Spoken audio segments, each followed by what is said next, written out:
So hello everyone, नमस्कार साथियों। स्वागत है आप सभी का एक बार फिर से सोनी एजुकेशन क्लासेस के अंदर। और आज है दोस्तों आप लोगों की 19 फरवरी। और आज हम सभी 19 फरवरी से बनने वाले जितने भी आप लोगों के मोस्ट इंपोर्टेंट करंट अफेयर्स के प्रश्न बने, इन सभी प्रश्नों को हम इस क्लास के अंदर डिस्कस करेंगे। लेकिन साथियों उससे पहले एक बार हम लोग 18 फरवरी के करंट अफेयर्स के प्रश्नों को क्विकली रिवाइज कर लेते हैं, जो कि हमने कल पढ़े थे। उसके बाद हम लोग आज के क्वेश्चनों को कवर करेंगे। तो याद करिए साथियों, लास्ट क्लास के अंदर मैंने आप लोगों को पढ़ाया था कि भाई जो 9वें एशियाई शीतकालीन खेल हैं 2025 वाले, ये इस बार चीन के हार्बिन के अंदर आयोजित किए गए थे। और इसमें भी पदक तालिका में पहले स्थान पर कौन सा देश रहा था? तो दोस्तों इसमें पदक तालिका में जो पहले स्थान पर है ये चीन ही रहा था, जिसने टोटल 85 मेडल जीते थे। और इन 85 मेडलों की बात करें तो इसमें से 32 तो थे दोस्तों गोल्ड मेडल, 27 थे इसमें सिल्वर मेडल और 26 थे ब्रॉन्ज मेडल।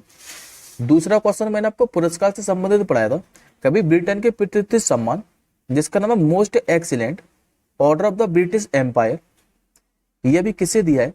तो टाटा ग्रुप के चेयरमैन एन चंद्रशेखरन को। अभी भारत और जापानी सेना के बीच में जो संयुक्त सैन्य अभ्यास है जिसका नाम है धर्म गार्जियन, यह भी जापान के माउंट फूजी के अंदर शुरू हुआ है। और इस बार धर्म गार्जियन अभ्यास की बात करें तो ये दोस्तों इस बार 6वां संस्करण है इसका। 24वां जो दिव्य कला मेला है इसका उद्घाटन कहां पर हुआ है? तो जम्मू के गुलशन ग्राउंड के अंदर। 2025 के भी sports star of the year महिलाओं में और sports women of the year पुरस्कार ये दोनों किसे दिए? तो शूटिंग खिलाड़ी मनु बांकर को। रॉकेट मोटर के लिए दुनिया का सबसे बड़ा 10 टन जो प्रोडक्ट मिक्सर है इसको किसने ने विकसित किया है? तो इंडियन स्पेस रिसर्च ऑर्गेनाइजेशन के द्वारा। वैश्विक पर्यटन लचीलापन दिवस पढ़ाया था मैंने आपको, हर साल 17 फरवरी को मनाया जाता है। फॉरवर्ड फास्टेस्ट सस्टेनेबिलिटी अवार्ड 2025 की बात करें तो यह भी एनटीपीसी को प्रदान किया है। 8वें हिंद महासागर सम्मेलन के बारे में बताया था मैंने आपको, इसका आयोजन ओमान की राजधानी मस्कट के अंदर किया है। और आयुष्मान भारत जो व्यय वंदना योजना है यह भी किस केंद्र शासित प्रदेश में शुरू की गई है? तो पुडुचेरी के अंदर। इस सारे के सारे दोस्तों 10 जो करंट अफेयर्स की क्वेश्चन है ये मैंने आप लोगों को कल पढ़ाए थे। अब बढ़ते हम लोग आज के क्वेश्चन की ओर। तो आज का दोस्तों आप लोगों के सामने पहला क्वेश्चन रहा और आज के पहले ही क्वेश्चन पे आप लोग डबल स्टार मार्क कर लीजिए। ये क्वेश्चन आपको किसी न किसी एग्जाम में डेफिनेटली देखने को मिलेगा। तो पहले दोस्तों आप लोग मुझे इस प्रश्न का आंसर कीजिए, उसके बाद मैं आपको इस प्रश्न के बारे में पूरा डिटेल के अंदर पढ़ाऊंगा, क्योंकि यहाँ से दोस्तों एग्जाम में क्वेश्चन बनेगा। तो सबसे पहले आप लोग क्वेश्चन का आंसर कीजिए कि भाई जो 26वें मुख्य निर्वाचन आयुक्त है इसके रूप में अभी किसे नियुक्त किया गया है? तो अब दोस्तों जो 26वें चीफ इलेक्शन कमिश्नर है ये बन चुके हैं ज्ञानेश कुमार। करेक्ट आंसर होगा आपको ऑप्शन नंबर ए। पहले आप लोग इमेज में देखिए ज्ञानेश कुमार को। ये जो साथियों आपको इमेज में दिखाई दे रहे हैं यही है ज्ञानेश कुमार, जो कि भी भारत के 26वें चीफ इलेक्शन कमिश्नर बन चुके हैं। अब एक बार आगे देखिए क्वेश्चन के बारे में। ज्ञानेश कुमार की बात करें तो ये साथियों 1988 बैच के केरल के आईएएस अधिकारी हैं। और इनका ये जो कार्यकाल है ये कब तक रहने वाला है? तो 26 जनवरी 2029 तक। अच्छा साथियों, इन्होंने स्थान किसका लिया है? तो इन्होंने राजीव कुमार का स्थान लिया है। ये तो हो गए दोस्तों मुख्य निर्वाचन आयुक्त के बाद, यानी कि चीफ इलेक्शन कमिश्नर के बाद।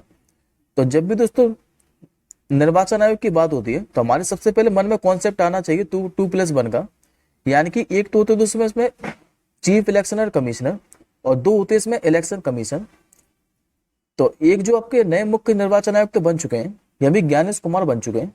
अब बात करते हैं हम लोग 2 अन्य चुनाव आयुक्त के बारे में। तो एक तो इसमें साथियों पुराने ही है जो कि सुखबीर संधू बने थे 2024 के अंदर ही। और इसमें भी एक नए और बने हैं चुनाव आयुक्त जिनका क्या नाम है? तो विवेक जोशी। और इनको भी 17 फरवरी को नया चुनाव आयुक्त नियुक्त किया गया। अब इस क्वेश्चन के बारे में आप लोग आगे समझिए, क्योंकि मैं आपको मुख्य निर्वाचन आयुक्त के बारे में बता चुका हूं। अब मैं आपको निर्वाचन आयुक्त के बारे में पढ़ाऊंगा, क्योंकि यहां से साथियों आपको एग्जाम में क्वेश्चन पढ़े देखने को मिलेगा। जैसे कि आप लोगों से निर्वाचन आयोग की स्थापना पूछे तो 25 जनवरी 1950 के अंदर हुई थी। लेकिन भारत में पहली बार जो आम चुनाव है ये कब हुए थे? तो 1951 और 52 के अंदर। यदि आप लोगों से ये पूछे कि संविधान के किस भाग में निर्वाचन आयोग के बारे में चर्चा है, तो याद रखेंगे भाग 15 के अंदर। और कहां से कहां तक? तो आर्टिकल 324 से लेकर 329 तक। मुख्य चुनाव आयुक्त की नियुक्ति कौन करता है? तो भारत के राष्ट्रपति। और मुख्य जो निर्वाचन आयुक्त है इनके सदस्यों का कार्यकाल होता कब तक का है? तो ये दोस्तों 6 वर्ष या फिर 65 वर्ष, जो भी पहले हो। निर्वाचन आयोग से और आपको इंपॉर्टेंट पॉइंट याद रखने हैं, जैसे कि दोस्तों पहले जो इलेक्शन कमीशन है ये एक सदस्यीय होता था, यानी कि इसमें खाली एक ही इलेक्शन कमीशन होते थे। लेकिन बाद में दोस्तों ये कॉन्सेप्ट बदल दिया था और इसको त्रिसदस्यीय कर दिया गया था। और ये कब किया गया था? तो 1993 के बाद।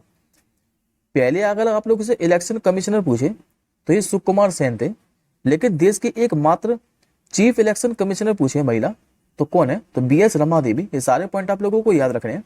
और लास्ट एक पॉइंट और याद रखना है कि पहले मतदान करने की जो आयु थी ये 21 वर्ष थी, लेकिन 61वें संविधान संशोधन अधिनियम 1988 के माध्यम से मतदान की जो आयु है ये 21 वर्ष से घटाकर कितनी कर दी गई थी? तो 18 वर्ष। और इसे लागू कब किया गया था? तो इसे 1989 के अंदर लागू किया गया था। ये सारे के सारे पॉइंट आप लोगों को याद रखने निर्वाचन आयोग से। यहाँ से आपके एग्जाम में क्वेश्चन देखने को मिलेगा। अब बढ़ते हम लोग आज के दूसरे प्रश्न की ओर। आज का दोस्तों आपका जो दूसरा प्रश्न है ये अपॉइंटमेंट से संबंधित ही है। आप लोगों से पूछ रहा है कि अभी जो institute of chartered accounts of India का जो अध्यक्ष है ये किससे नियुक्त किया गया है? ये बना दिए दोस्तों चरणजोत सिंह नंदा को। करेक्ट आंसर होगा ऑप्शन नंबर डी।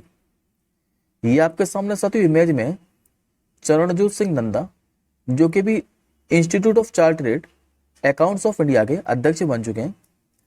और ये साथियों कौन से नंबर के बने? तो 73वें नंबर के। अच्छा, इन्होंने रिप्लेस किसको किया है, यानी कि स्थान किसका लिया है? तो रंजीत कुमार अग्रवाल का। और इसके अलावा साथियों इसमें वाइस प्रेसिडेंट भी नियुक्त हुए हैं, जिनका क्या नाम है? तो इनका नाम है प्रसन्ना कुमार डी। ये इसके वाइस प्रेसिडेंट बने। बात करते हैं अब हम लोग institute of chartered accounts of India के बारे में। तो इसकी स्थापना 1 जुलाई 1949 के अंदर हुई थी। मुख्यालय कहाँ है इसका? तो नई दिल्ली के अंदर। और ये साथियों किसके अंतर्गत काम करता है? तो मिनिस्ट्री ऑफ कॉर्पोरेट अफेयर के अंतर्गत। अब आज का आप लोग तीसरा प्रश्न देखिए। आज का तीसरा क्वेश्चन आप लोगों से पूछ रहा है कि अभी बाद में अनार की अपनी पहली जो समुद्री खेप है ये किस देश को भेजी है?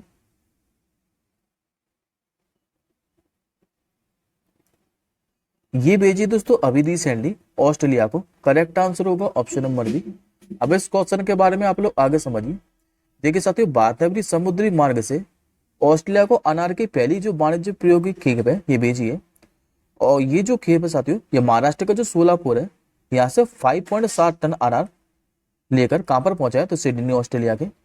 बात करते हैं ऑस्ट्रेलिया के बारे में। तो पहले आप लोग ऑस्ट्रेलिया के मैप में लोकेशन देखें।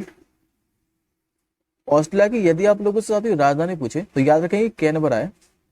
ऑस्ट्रेलिया में मुद्रा क्या चलती है? तो ऑस्ट्रेलियाई डॉलर। और अभी यहाँ के वर्तमान में प्रधानमंत्री कौन है? तो एंथनी अल्बनीज। अब दोस्तों मैं आपको ऑस्ट्रेलिया से संबंधित सभी करंट अफेयर्स के प्रश्नों के बारे में रिवाइज कराता हूं, जो कि मैंने आपको पिछले 3 महीने के अंदर पढ़ाए।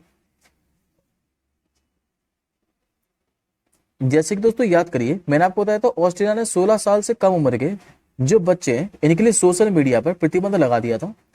ऑस्ट्रेलिया का जो डेकन विश्वविद्यालय है और वोलोगोंग विश्वविद्यालय, इसने भी गुजरात के गिफ्ट सिटी में अपना पहला कैंपस स्थापित किया था। चक्रवाती जो तूफान जो मैगन है ये किस देश के तट से टकराया था? तो ऑस्ट्रेलिया के तट से।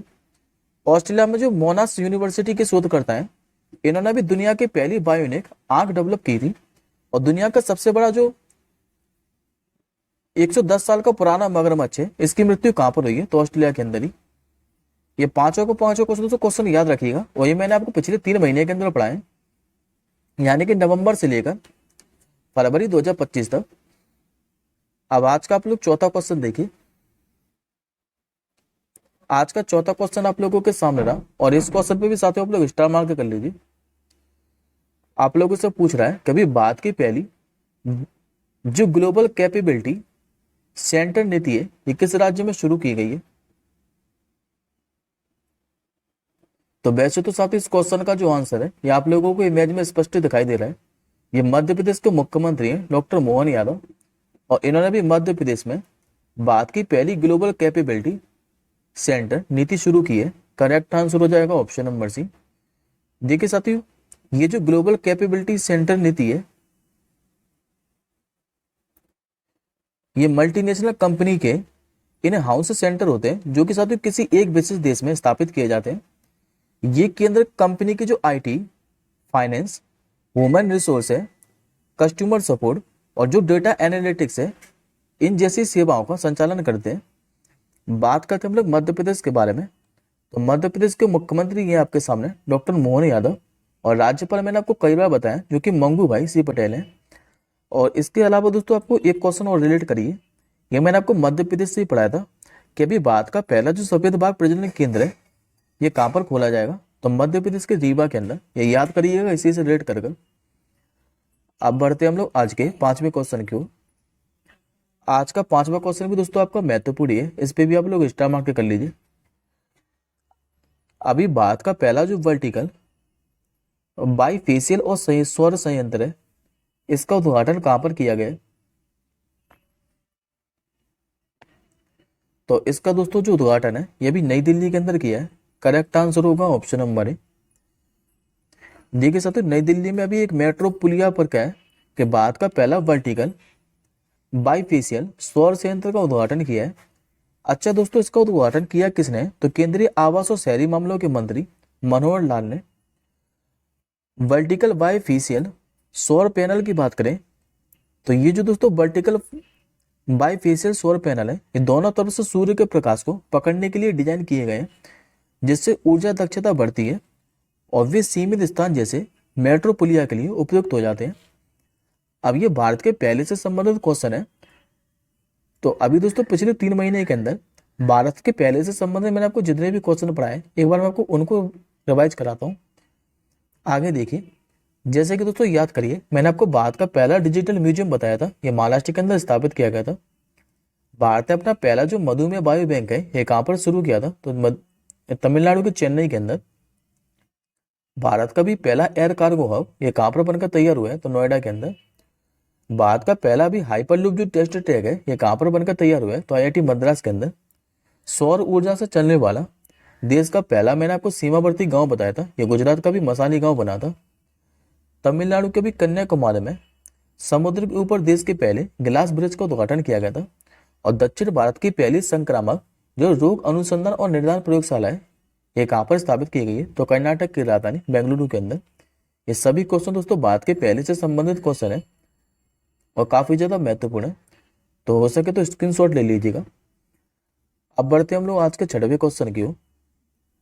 आज का दोस्तों आप लोगों से 6वां क्वेश्चन पूछ रहा है कि अभी किस देश में तमिल कवि और जो दार्शनिक है जिनका नाम है तिरुवल्लुवर, इनकी प्रतिमा का जो अनावरण है यह भी कहां पर किया गया है, तो ये कैसा, तो फिलीपींस के अंदर। करेक्ट आंसर होगा ऑप्शन नंबर डी। देखिए साथियों, फिलीपींस में जो तमिल कवि है जिनका नाम है तिरुवल्लुवर, इनकी प्रतिमा का जो अनावरण है ये फिलीपींस की राजधानी मनीला में किया है। और किया किसने है, तो भारतीय राजदूत हर्ष कुमार जैन ने। इस प्रतिमा के साथ जो अनावरण है ये भारत और फिलीपींस के बीच राजनयिक संबंधों की स्थापना की 75वीं वर्षगांठ के उपलक्ष्य में किया गया है। और एडिशनल इन्फॉर्मेशन में दोस्तों एक क्वेश्चन और याद रखना है आप लोगों को, और ये क्वेश्चन यूपी पुलिस के एग्जाम में पूछा जा चुका है। अभी जो लेटेस्ट यूपी पुलिस का एग्जाम हुआ था उसी में पूछा गया था कि प्रधानमंत्री नरेंद्र मोदी जी ने फ्रांस का जो सेर्गी है, यहाँ पर तमिल कवि जो दार्शनिक है जिनका नाम है तिरुवल्लुवर, इनकी प्रतिमा का अनावरण किया है। तो अब 2 जगह तिरुवल्लुवर की प्रतिमा का अनावरण हो चुका है, एक तो फिलीपींस के अंदर और दूसरा फ्रांस के अंदर। अब एक क्वेश्चन मैं आपको और बताता हूँ एडिशनल इन्फॉर्मेशन के अंदर, और ये क्वेश्चन दोस्तों मैं आपको अभी पढ़ा है 23 जनवरी 2025 को ही, इसको भी रिलेट करिए। मैंने आपको बताया था कि प्रधानमंत्री नरेंद्र मोदी जी ने श्रीलंका का जो जाफना है यहाँ पर एक सांस्कृतिक केंद्र का नाम बदलकर अभी तिरुवल्लुवर सांस्कृतिक केंद्र कर दिया था। अब देखिए आज का आप लोग 7वां क्वेश्चन। आज का 7वां क्वेश्चन आप लोगों के सामने रहा। अभी 18 फरवरी 2025 को किस योजना के 9 साल पूरे हो गए हैं, तो इस योजना का नाम है प्रधानमंत्री फसल बीमा योजना। करेक्ट आंसर होगा ऑप्शन नंबर सी। अब इस योजना के बारे में आप लोग आगे समझिए। देखिए साथियों, प्रधानमंत्री जो फसल बीमा योजना है, इसको प्रधानमंत्री नरेंद्र मोदी जी के नेतृत्व में 18 फरवरी 2016 को लॉन्च किया गया था। और इस योजना का उद्देश्य क्या था, तो भारतीय किसानों को प्राकृतिक आपदाओं, कीटों और बीमारी जैसी विभिन्न जोखिमों में सुरक्षा प्रदान करना। प्रधानमंत्री फसल बीमा योजना के लाभ बताएं, तो खरीफ फसलों के लिए 2% प्रीमियम की योजना बनाई थी। रबी फसलों के लिए कितना प्रीमियम दिया था, तो लगभग दोस्तों 1.5%। और वाणिज्य और जो बागवानी फसलें हैं इनके लिए 5% प्रीमियम है। अब एक योजना आप लोग और देखिए, बेटी बचाओ बेटी पढ़ाओ योजना के बारे में। इस योजना के बारे में भी अभी मैंने आपको पिछले महीने पढ़ा है कि जो बेटी बचाओ बेटी पढ़ाओ योजना है, इसका शुभारंभ हुआ कब था, तो 22 जनवरी 2015 को। और 22 जनवरी 2015 को इस योजना के भी अभी 10 साल पूरे हो गए थे। ये योजना मैंने आपको 22 जनवरी को ही पढ़ाई थी। अब बढ़ते हम लोग आज के 8वें क्वेश्चन। आज का साथियों आपका जो 8वां क्वेश्चन है, ये अवार्ड से संबंधित है, क्योंकि साथियों जो बाफ्टा फिल्म अवार्ड है 2025, इनकी घोषणा हो चुकी है। और इसी में आप लोगों से पूछ रहा है कि अभी बाफ्टा फिल्म अवार्ड 2025 में सर्वश्रेष्ठ जो फिल्म का अवार्ड है, यह भी किसने जीता है। तो सर्वश्रेष्ठ साथी जो फिल्म का अवार्ड है बाफ्टा फिल्म अवार्ड 2025 में, ये कौन क्लब मूवी ने जीता है। करेक्ट आंसर होगा ऑप्शन नंबर बी। अब इस क्वेश्चन के बारे में भी आगे समझिए। पहले मैं आपको बाफ्टा फिल्म अवार्ड के बारे में बताता हूँ, उसके बाद मैं आपको विजेताओं के बारे में बताऊंगा। तो सबसे पहले दोस्तों ये याद रखेंगे कि जो बाफ्टा फिल्म अवार्ड है, इनका आयोजन किया कहाँ पर गया था, तो रॉयल फेस्टिवल हॉल लंदन के अंदर। इसमें बेस्ट फिल्म का अवार्ड पूछे आप लोगों से, तो द कौन क्लब ने जीता है। और यदि साथियों आप लोगों से ये पूछे कि सबसे ज्यादा जो अवार्ड है ये किस फिल्म ने जीते, तो ये द ब्लू लिस्ट फिल्म और कौन क्लब मूवी ने जीते। और इन दोनों ने 4 अवार्ड जीते हैं। अब बात करते हम लोग भारत की फिल्म के बारे में। तो इंडिया के साथ जो फिल्म है जिसका नाम है all we imagine as light, ये best no English film category के अंदर नॉमिनेट तो हुई थी, लेकिन दोस्तों ये कोई अवार्ड जीत नहीं पाई। इसमें अवार्ड जीता किसने, तो ये जो अवार्ड है ये एमिलिया पेरिस मूवी ने जीता है, जो कि एक फ्रेंच मूवी है। अब बात करते हैं हम लोग बाफ्टा फिल्म अवार्ड के विजेताओं के बारे में। तो बेस्ट फिल्म का दोस्तों मैं आपको अवार्ड बता चुका हूं, जो कि कौन क्लब मूवी को मिला है। आउटस्टैंडिंग ब्रिटिश फिल्म की बात करें तो ये भी दोस्तों कौन क्लब को ही मिला है। बेस्ट डायरेक्टर का अवार्ड पूछ लिया आप लोगों से, तो ब्रैडी कॉर्बेट, जो कि द ब्लू लिस्ट के लिए मिला है। बेस्ट एक्टर का अवार्ड किसे मिला है, तो ये मिला एड्रियन ब्रोडी को। और किस मूवी के लिए, तो द ब्लू लिस्ट के लिए। बेस्ट एक्ट्रेस का आपको याद रखना है, ये मिकी मेडिसन को मिला है। और किसके लिए, तो एनोरा के लिए। और मोस्ट अवार्डेड की बात करें तो सबसे ज्यादा जो अवार्ड है ये द ब्लू लिस्ट एंड कौन क्लब ने जीते, और इन दोनों ने 4 अवार्ड जीते, ये मैं आपको बता चुका हूं। अब देखिए आज का आप लोग 9वां क्वेश्चन। आज का 9वां क्वेश्चन दोस्तों आपको सूचकांक से संबंधित है। आप लोगों से पूछ रहा है कि भी जलवायु जो जोखिम सूचकांक है 2025, ये भी जारी की गई है। और इसमें चरम मौसमी घटनाओं से सर्वाधिक प्रभावित 10 देशों में बात करें तो भारत का स्थान क्या रहा है। तो भारत को दोस्तों इसमें जो स्थान है ये 6वां स्थान मिला है। करेक्ट आंसर होगा ऑप्शन नंबर डी। देखिए दोस्तों पहले मैं आपको ये जो बता दूं कि जो जलवायु जोखिम सूचकांक है ये मौसमी घटनाओं से सर्वाधिक प्रभावित होने वाले 10 देशों में बात करें तो इसमें दोस्तों जो पहले स्थान पर होता है वो सबसे ज्यादा प्रभावित होता है। तो इस मामले में भारत जो है ये 6वें स्थान पर है। तो भारत भी दोस्तों सबसे ज्यादा प्रभावित ही है। अब बात करते हैं कि इसको जारी कौन करता है, तो इसे दोस्तों परवेंट थिंक टैंक जो जर्मन वॉच है इसी के द्वारा जारी किया जाता है। इस सूचकांक में मौसमी घटनाओं से देश पर पड़ने वाले प्रभाव के आधार पर क्या है कि रैंक जारी की जाती है। और वर्ष 2025 के सूचकांक की बात करें तो 171 देशों को शामिल किया गया। इस सूचकांक के मुताबिक बात करें तो भारत को दोस्तों 1993 से लेकर 2022 के बीच चरम मौसमी घटनाओं में सबसे ज्यादा प्रभावित देश में शामिल है। और भारत इस सूचकांक किस स्थान पर है, तो यह आपको बता चुका हूँ 6वें स्थान पर। अब मैं दोस्तों आपको सूचकांक से संबंधित 3 और इंडेक्सेस बताता हूँ जो कि मैंने आपको 2025 के अंदर ही बताई है। ये तीनों की तीनों इंडेक्स याद करिए। मैंने आपको भ्रष्टाचार धारण सूचकांक बताई थी, यानी कि करप्शन परसेप्शन इंडेक्स 2024 वाली। इसमें भारत की भी रैंकिंग कर रही थी, तो भारत इसमें 96वें स्थान पर था। पिछली बार भारत इसमें 93वें स्थान पर था, लेकिन 3 स्थानों में गिरावट देखने को मिली है। हैंडले पासपोर्ट इंडेक्स के बारे में बताया था मैंने आपको, इसमें भारत था 85वें स्थान पर। और अभी ग्लोबल फायर पावर इंडेक्स भी जारी की गई थी 2025 वाली, इसमें भारत की रैंक क्या थी, तो भारत था दोस्तों इसमें चौथे स्थान पर। अब देखिए आज का आप लोग आखिरी क्वेश्चन, ये आज का आपका 10वां क्वेश्चन है। आप लोगों से पूछ रहा है कि भी नो मनी फॉर टेरर सम्मेलन 2025 में भारत की ओर से कौन शामिल हुआ है। तो भारत की तरफ से दोस्तों शामिल जो हुए ये नित्यानंद राय हुए। करेक्ट आंसर होगा ऑप्शन नंबर सी। देखिए हाल ही में जो केंद्रीय गृह राज्य मंत्री हैं जिनका नाम है नित्यानंद राय, ये भी नो मनी फॉर टेरर सम्मेलन में भारतीय प्रतिनिधि मंडल का नेतृत्व किया इन्होंने। बात करते नो मनी फॉर टेरर 2025 सम्मेलन के बारे में, तो इसका जो आयोजन है ये जर्मन सरकार के द्वारा किया जाता है। और आयोजन हुआ कहाँ पर है, तो जर्मनी के म्यूनिक शहर के अंदर।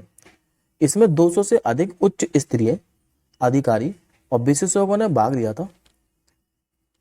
बात करते नो मनी फॉर टेरर के बारे में, तो इसकी शुरुआत दोस्तों वर्ष 2018 के अंदर हुई थी। और किसने की थी सबसे पहले, तो फ्रांसीसी सरकार के द्वारा। और उद्देश्य क्या था इसका, तो आतंकवाद के वित्त पोषण को रोकने के लिए सहयोग पर ध्यान केंद्रित करना। अब ये साथियों आपका आज का क्वेश्चन ऑफ द डे है। इस प्रश्न का आंसर मुझे आप लोग कमेंट बॉक्स के अंदर बताइएगा कि भी किस देश ने 1 जनवरी 2025 से जो बुर्का है इस पर प्रतिबंध लागू कर दिया है।